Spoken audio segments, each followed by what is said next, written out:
Preparation for the 2024-25 season is underway as the Railers have made a decision as to who their next head coach will be.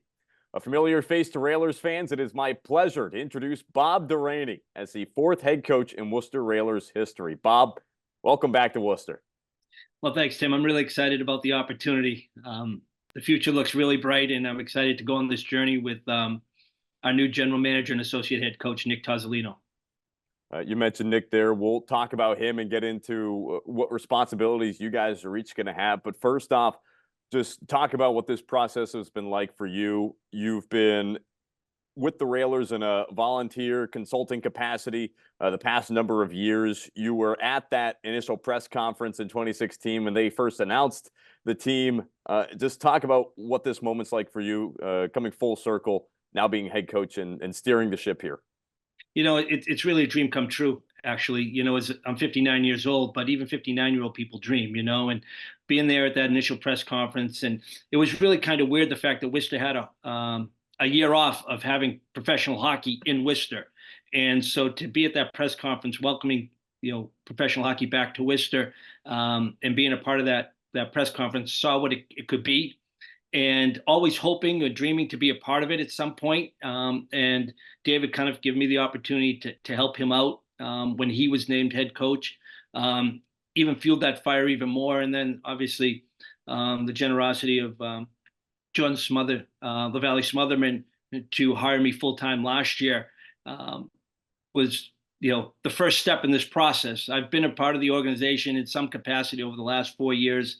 And to think that I would be, the head coach of the organization at this point in time is perfect, actually. I think I've put in my time. I've learned a lot about the league. I've learned a lot about the organization. I'm prepared to help the players that are entrusted to us get closer to their goals and dreams of being NHLers or American Leaguers, but most importantly, bringing in a winner to Worcester, because the Worcester fan base deserves nothing less.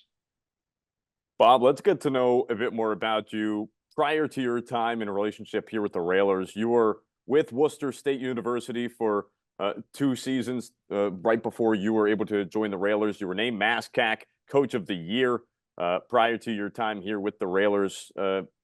First, talk about that stop on your journey before we go into the rest of your past here. You've been in and around the Worcester area here for a little bit. When you get to my age, you want to do rewarding work. You just don't want to do work. And fortunately, I've had an extensive hockey career, coaching career. 9 years on the Division I men's level, 19 years Division I level, coached over in China, coached in South Africa, worked with the IIHF internationally, developing the emerging hockey countries. And so I was kind of in this phase of my career where I was looking to do something that would be rewarding. And Mike Mudd, the athletic director at Worcester State, just reached out to me and asked me if I'd be interested in this part-time job. And I had a lot of time on my hands. And so what was really interesting about the Worcester State situation, it was a part-time job. And once I got to know the players, I couldn't do it part-time. I had to do it full-time.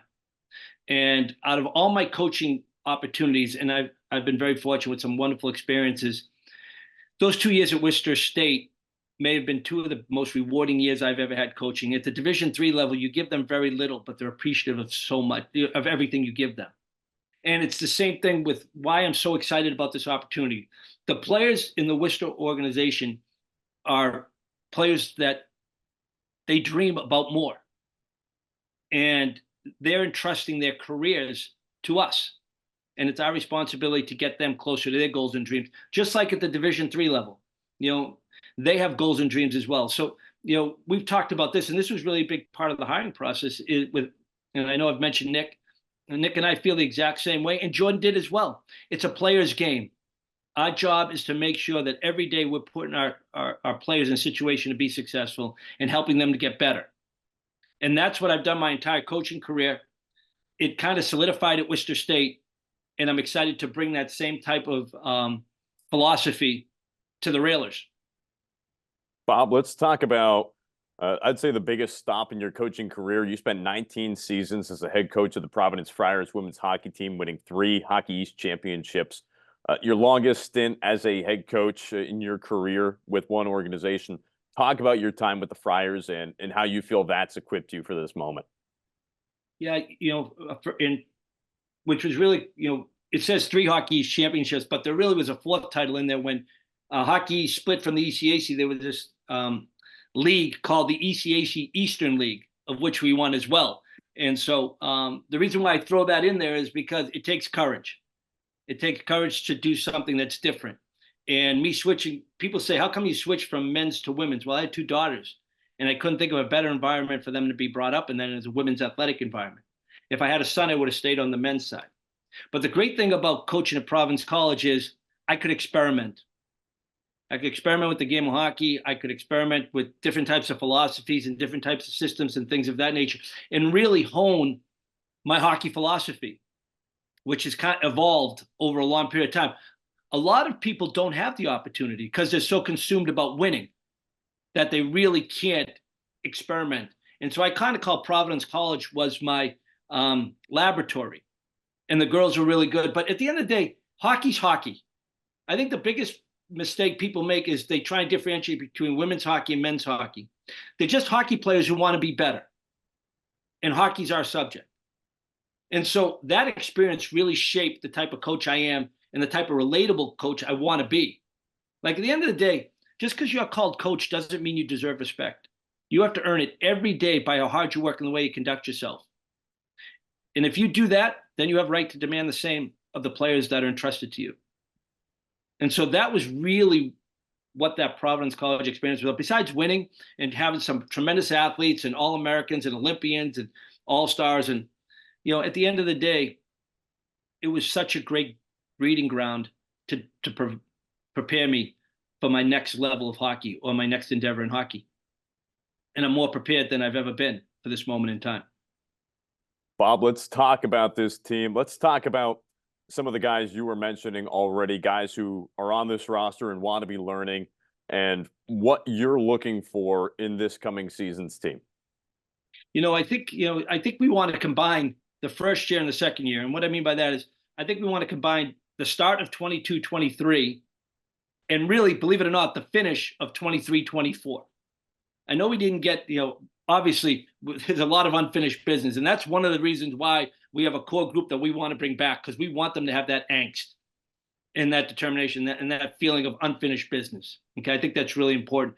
The last few years, we've kind of started from scratch. But the key is to get off to a great start. And then during the trials and tribulations of an East Coast Hockey League season where you have call-ups and you have injuries, that start will allow us to sustain. And then, but this year we got better as the year went on. But at the same time, those first 2 teams, Norfolk and Adirondack, they got out to a great start, and basically everyone else was fighting for the 3rd and 4th spot.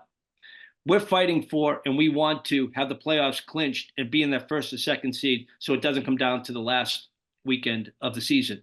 And the core group that we're coming back wants the exact same thing. Our job with Nick, when I say our job, meaning Nick and myself, our job is to bring in talent that will complement the talented core that we're going to be bringing back, which will allow us to combine the start of 22-23 and the finish of 23-24. Talk about that now. Talk about Nick Tuzzolino. Done here for the first time in franchise history. The organization is actually splitting up the duties of head coach and general manager. You'll be the head coach of the organization, while Nick Tuzzolino is going to be the associate head coach and general manager. Talk about the division of responsibilities and what fans could expect to get from each of you two. Yeah, the way and I know our fans are very knowledgeable. I know they know the way it's, the jobs have been set up before is you had a head coach, general manager, and then you had an assistant coach. When really the burden of everything that happened in the organization fell on one person with the assistance of the second person, of the assistant coach.